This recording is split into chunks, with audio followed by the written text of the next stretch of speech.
మొన్న ప్రకాష్ రాజ్ గారు మాట్లాడారు నా మీద.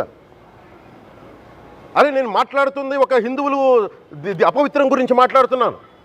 ఇందులో ప్రకాష్ రాజ్ గారికి సంబంధం ఏంటి? ఇందులో నేను ఇంకొక మతాన్ని నిందించానా? ఇస్లాంని నిందించానా? క్రిస్టియానిటీని నిందించానా? ఈ అపవిత్రం జరిగింది, ఇలా జరగకూడదు, ఫుడ్ అడల్ట్రేషన్ జరిగిందని మాట్లాడుతుంటే దీన్ని గోల చేయకూడదంటే తప్పు జరిగినప్పుడు మాట్లాడకూడదా? ఒక అపవిత్రం జరిగితే మాట్లాడకూడదా? దేవతా విగ్రహాలను శిరచ్ఛేదం చేస్తే మాట్లాడకూడదా? ఏం పిచ్చి పట్టింది ఒక్కొక్కళ్ళకి? ఎవరి కోసం మాట్లాడుతున్నారు మీరు? ప్రకాష్ రాజ్ కూడా చెప్తా ఉన్నాను, నాకు మీరంటే గౌరవం. I have extreme respect for you. కానీ when it comes to secularism, Prakash Raj garu, it is a two-way, not one-way. I have extreme respect for you. You know that.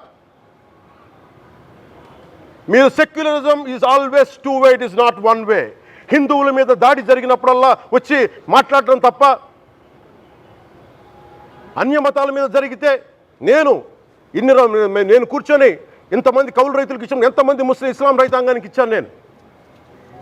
ఇదే ఎన్ని మద్రాసాలకి డబ్బులు ఇచ్చాను నేను, 25 లక్షలు 30 లక్షలు ఇచ్చాను, నేను ఇచ్చినవాడిని. నేను నాకు అన్యమతం ఇస్లాం మీద గౌరవం ఉన్నవాడిని, క్రిస్టియానిటీ మీద గౌరవం ఉన్నవాడిని, చిన్నప్పటి నుంచి కూర్చొని మిషనరీ స్కూల్లో చదువుకున్నవాడిని.